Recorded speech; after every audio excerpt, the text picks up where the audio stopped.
Me permito presentarme, soy Sebastián Chacón Romero, de los Chacón de toda la vida, estudiante de Derecho en la Universidad Santiago de Cali y de Ciencias Políticas en la Universidad Nacional Abierta de Distancia, activista político en el departamento del Valle del Cauca, apasionado por la memoria social y cultural de nuestra nación y con gran ímpetu por el cambio verdadero y significativo en la sociedad. Es innegable que Colombia durante sus más de 200 años de vida republicana ha sido gobernada por tecnócratas. De los 41 presidentes desde la promulgación de la Constitución de 1886, tan solo dos han sido de carácter militar, los gobiernos de Rojas Pinilla y el de la Junta Militar que le precedió. De resto, los demás 39 presidentes de la República han sido profesionales titulados. Es este mismo carácter civil que ha mantenido el gobierno desde hace más de 100 años lo que en cierta medida ha permitido que perdure el imaginario de la existencia de una democracia en el país, pero que a su vez ha creado líderes totalmente pusilánimes con respecto a la sociedad. Para argumentar dicha premisa nos desviaremos a cuatro contextos históricos distintos, quizá los más representativos y que han marcado el país, pero que han demostrado con creces la actitud alejada y pusilánime de los gobiernos con respecto a su pueblo. Es por tal que, yendo de forma cronológica y ordenada por nuestros eventos, nos encontramos con la gripe española de 1918 a 1920.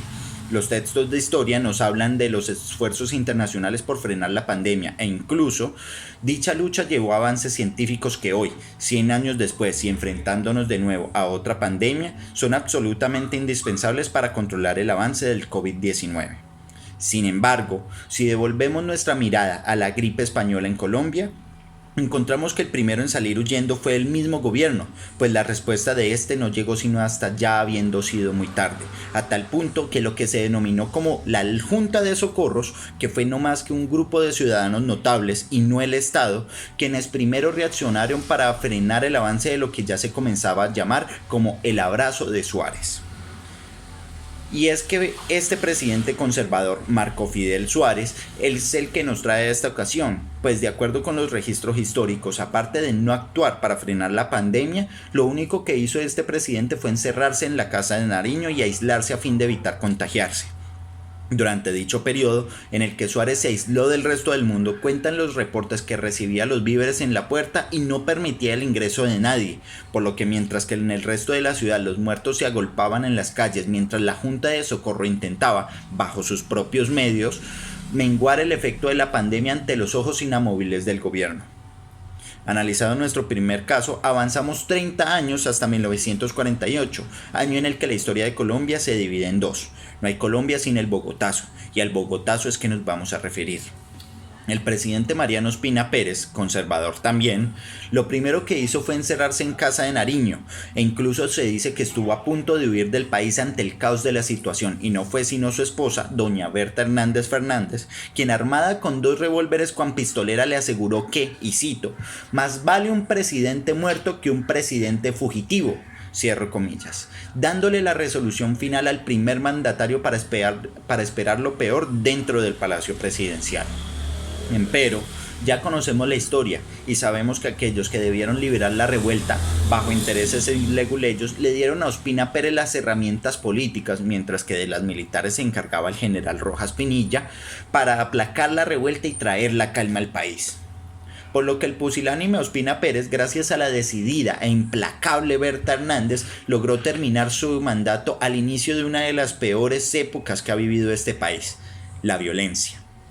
Y la violencia llegó y se fue. Vino Rojas Pinilla y se fue. Vino la Junta Militar y el ruin Frente Nacional y todos se fueron, dejando sus estragos a través de la historia nacional. Pero estos dos actos de cobardía no se comparan para nada con nuestros dos últimos casos, ambos cometidos por un mismo personaje. Y es que Iván Duque ha sabido demostrarse como el peor presidente que ha tenido esta nación desde hace muchos tiempos. Superó incluso a Pastrana con Dora y los niños, y a fecha de escrito este texto aún le queda tiempo para superarse, porque pues parece que eso fuera lo único en lo que se esmera este presidente, en superarse en su fracaso. Pues con dos acciones en específico confirma la cobardía y pusilanimidad de este presidente. Uno, que al enterarse de la inminente llegada de la minga indígena a la capital del país el pasado 19 de octubre de 2020, recorriendo cientos de kilómetros desde el Cauca hasta Bogotá, y quienes iban a la capital con el fin de sentarse exclusivamente con Iván Duque, salió corriendo a Medellín para desde dicha ciudad ordenarles a los pueblos originarios que volvieran a sus territorios sin siquiera atenderlos. Y es que esa actitud no es exclusiva de Duque. Miguel Abadía Méndez nunca quiso recibir a la lideresa María Cano por la masacre de las bananeras, y en cambio la embolataba a punta de reuniones ministeriales. El monstruo Laureano Gómez no quiso recibir al teniente general Gustavo Rojas Pinilla hasta que éste le derrocó, y Juan Manuel Santos no quiso recibir a los campesinos y lanzó su tan célebre frase: ese tal paro campesino no existe. Por lo que la historia de presidentes desconectados de la realidad no es corta, pero sí dolorosa. El orgullo de estos con respecto a la sociedad ha llevado a que el pueblo pague con sangre las humillaciones de esa clase política indiferente al sufrimiento de la nación. Pero todos estos episodios de apocamiento tienen una cúspide, y es que la epítome de esa actitud tan presidencial ocurrió durante el estallido social del paro nacional de 2021, en el que el presidente Iván Duque, a escondidas hacia la mitad de la noche, apareció en la ciudad de Santiago de Cali, que fue uno de los centros más violentos de la protesta, y cobardemente salió corriendo de la misma unas horas después de haber llegado y sin que se asomara siquiera el sol por la cordillera central. Por lo que los caleños despertaron con la noticia que el presidente vino, y en palabras del alcalde de Cali, Jorge Iván Ospina, en su avión, perfumado, con su pantalón caqui, camisita crema, su sombrerito, como si viniera de safari, y salió corriendo a las horas sin darle la cara a la ciudad incendiándose.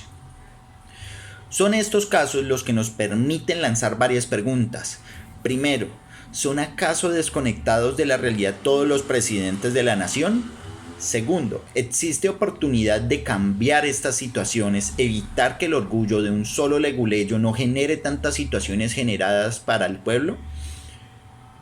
Y en cambio, ¿exista alguna figura jurídica que coaccione a dicho presidente a los designios populares? Son preguntas que, en el marco del contrato y las dinámicas sociales, las que generan hoy más que nunca mella en la sociedad, una sociedad cansada de cobardes y con ansias de héroes que lleven a la nación a mejores aguas. Y es que las actitudes cobardes no son inherentes a los líderes mundiales, son bien sabidos muchísimos casos alrededor del globo, pero las que nos afectan como país, como pueblo, son las cometidas por aquellos que juraron en algún momento sobre la Constitución cumplir fielmente la Constitución y las leyes colombianas.